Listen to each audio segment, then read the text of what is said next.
Hi எல்லாருக்கும் வணக்கம். Welcome back to my channel. இதுக்கு முன்னாடி நான் ஒரு vlog போட்டிருந்தேன். அது வந்துட்டு காலையிலே 7 o'clockலேருந்து 10 o'clock வரைக்கும் தான் நான் போட்டிருந்தேன்.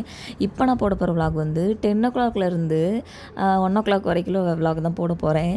ஏன்னா என்னோடய ஃப்ரெண்ட்ஸ்லாம் சொல்லியிருந்தாங்க, நீ வீடியோ நல்லா தான் போடுற, ஆனால் ஆஃப்டர்நூன் வீடியோவும் கொஞ்சம் போடு, அப்படி கொஞ்சம் கொஞ்சமாக இம்ப்ரூவ் பண்ணிக்கோ அப்படின்னாங்க.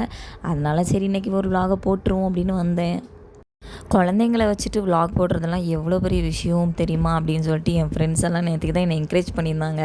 எனக்கு ரொம்ப சந்தோஷமாக இருந்துச்சு. எனக்கு ஒரு 4-5 பேர் எனக்கு என்னோடய ஃப்ரெண்ட்ஸே கால் பண்ணியிருந்தாங்க, சித்ரா நீ நல்லா வீடியோ பண்ணுற, நான் பரவாயில்ல 2 குழந்தைங்களே வச்சுட்டு நீ வீடியோ போடுற பாரு, அதுக்கே முதல்ல உனக்கு ஒரு தைரியம் வேணும் அப்படின்னு சொல்லி பாராட்டினாங்க. ஏன்னா அவங்களுக்கும் இந்த மாதிரி வீடியோ பண்ணணுன்னு ஆசையாக, ஆனால் அந்த குழந்தைங்களெல்லாம் மெயின்டைன் பண்ணி என்னால் பண்ண முடியலை.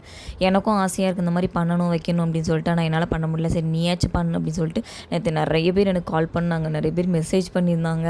அப்புறம் என்னோடய குரூப்பில் நான் ஸ்கூல் படித்த பசங்க முதற்கொண்டு பாய்ஸ் அவங்களாம் எனக்கு கொஞ்சம் சப்போர்ட் பண்ணி நிறைய பேசியிருந்தாங்க. எனக்கு ரொம்ப சந்தோஷமாக இருந்துச்சு. சரி நம்மளையும் விஷ் பண்ணுறதுக்கு இவ்வளோ பேர் இருக்காங்களான்னு சத்தியமாக நான் எதிர்பார்க்கல. ஆனால் எனக்கு தெரிஞ்ச மாதிரி தான் நான் வீடியோ போட்டுட்ருக்கேன். நான் போக போக எடிட்டிங்லாம் கற்றுக்கிட்டு வீடியோ கிளாரிட்டியெல்லாம் நல்லா பண்ணுறேன். இப்போதைக்கு எனக்கு இது தான் தெரியும், கொஞ்சம் அட்ஜஸ்ட் பண்ணிக்கோங்க.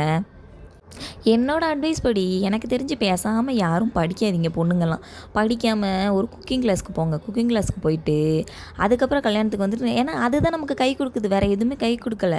இப்போ நம்ம கல்யாணத்துக்கு அப்புறம் படிக்கணுமோ இல்லைனா எதுவும் ஜாபுக்கு போகணுமோ இல்லை ஓன் பிஸ்னஸ் பண்ணணுமா, நம்மளாம் ஓனாக எதுவுமே பண்ண முடியலை, பண்ணவும் முடியாது. ஒரு சில பெண்களால் மட்டும்தான் இந்த மாதிரி குடும்பத்துக்குள்ளே இருந்துட்டு வெளியில் வர முடியுது. அதுக்கு அவங்களோட ஃபேமிலி, புகுந்த வீடு, பிறந்த வீடு எல்லோரும் சப்போர்ட் பண்ணுறாங்க. அதனால் அவங்க முன்னேறி வராங்க. இந்த நம்மளை மாதிரி இருக்கிற வந்துட்டு என்ன மாதிரி இருக்கிற பொண்ணுங்க வந்துட்டு வீட்டை விட்டு வெளியே வர்றதுக்கே ரொம்ப பயப்படுறாங்க. ஏன்னு கேட்டால் என்ன மாதிரி பொண்ணுங்கன்னு ஏன் சொன்னேன்னா, எனக்கு வந்து சென்னை கிடையாது, நான் இப்போ இருக்கிறது சென்னை தான், ஆனால் எனக்கு வந்து கிராமம் தான், திருநெல்வேலியில் ஒரு கிராமத்தில் இருக்கிறேன் நான்.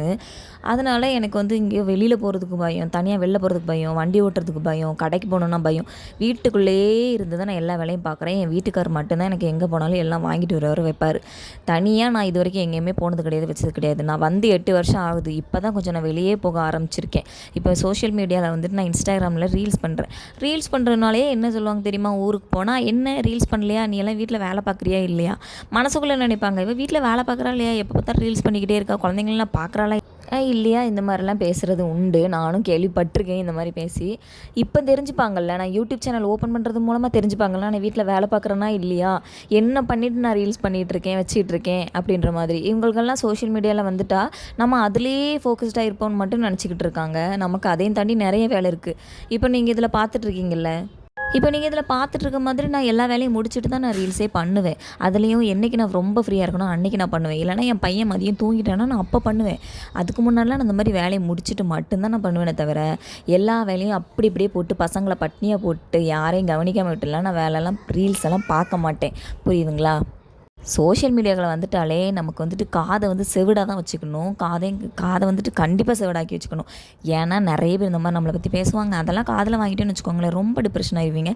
ஏன்னா நானும் நிறைய டைம் இந்த மாதிரி காதில் வாங்கி நானும் நிறைய டைம் கிவ் அப் பண்ணி திரும்ப நான் வந்துக்கிட்டே இருக்கேன். ஆனால் இந்த டைம் நான் விடுறதாவே இல்லை.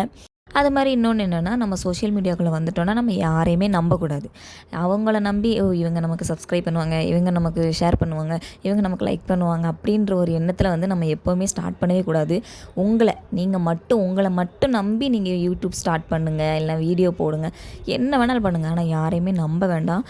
நமக்கு சப்போர்ட்டிவாக நம்ம வீட்டில் இருக்கிற நம்ம ஹஸ்பண்டு அவங்களாம் நமக்கு சப்போர்ட் பண்ணால் போதும். வேறு யாரோட சப்போர்ட்டும் நமக்கு தேவையே கிடையாது.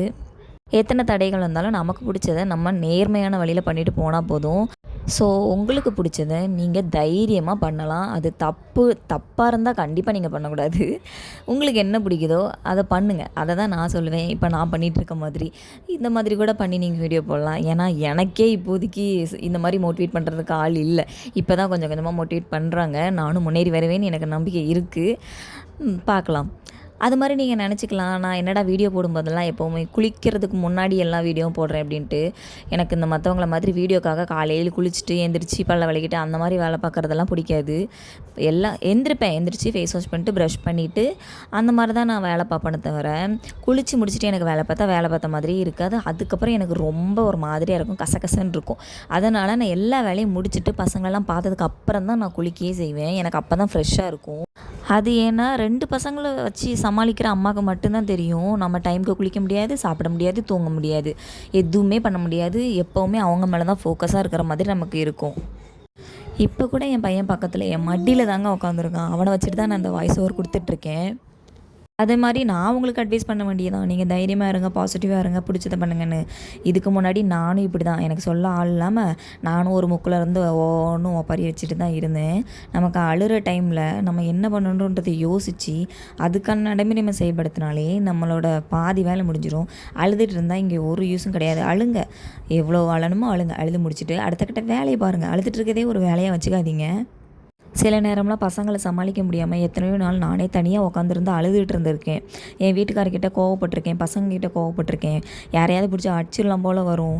ரொம்ப வெறுப்பாக இருக்கும், வாழ்க்கையே வெறுக்கிற மாதிரி இருக்கும். அது ஏன் அப்படி இருக்குன்னு எனக்கு தெரியலை. ஒருவேளை போஸ்ட்மார்ட்டம் டிப்ரெஷன் இன்னும் எத்தனை வருஷத்துக்கு இருக்குன்னு எனக்கு தெரியல. எனக்கு தெரிஞ்சு அறிவியல் ஆய்வு படி 5 வருஷம் இருக்குன்னு கேள்விப்பட்டிருக்கேன் நான். சரி, இவ்வளோ கடந்து வந்தாச்சு, இன்னும்லாம் இருக்குது, எவ்வளோ பார்த்தாச்சு, நம்ம குழந்தை பெற்றேலேருந்து எவ்வளோ பார்த்தாச்சு, இதெல்லாம் நம்ம தாங்கிக்க மாட்டோமான்ட்டு மனசை அப்படியே பாசிட்டிவாக வச்சுட்டு தான் நான் இந்த யூடியூப் சேனலே ஓப்பன் பண்ணேன்.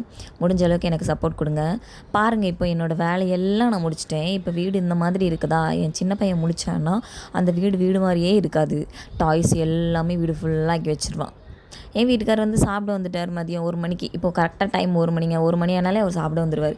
சாப்பாடை போட்டு கொடுத்துட்டு நானும் குளிச்சுட்டு வெளில வந்தாச்சு. உடம்புக்கு தாங்க குளித்தேன். ஏதோ இவர் எந்திரிச்சிட்டாருன்னா நம்ம வேலை பார்க்குறது ரொம்ப கஷ்டம், சாப்பிட்றது கூட ரொம்ப கஷ்டம். நான் அவர் இருக்கும்போதே சாப்பிட்ருவேங்க. அவர் இல்லாத டைமில் சாப்பிட முடியாது, இல்லைன்னா என்னை சாப்பிடவே விட மாட்டாங்க. அப்படியே என் பெரிய பையனுக்கும் சாப்பாடு ஊட்டி விட்டேன். சின்னவன் கூட அவனே கையால் அள்ளி சாப்பிட்டுப்பான். ஆனால் அந்த பெரியவன் 6 வயசு ஆகும்போது இன்னுமே கைட்டள்ளி சாப்பிட மாட்டேங்கிறான். எப்படி உட்காந்துருக்கான் பாருங்கள். என்னெல்லாம் வீட்டை பண்ணலான்ற ஒரு யோசனையில் காலுக்கு மேலே கால் போட்டு உட்காந்துருக்கான். இன்னும் எங்களை என்ன வழியெல்லாம் பண்ண போகிறானோ தெரியலையே.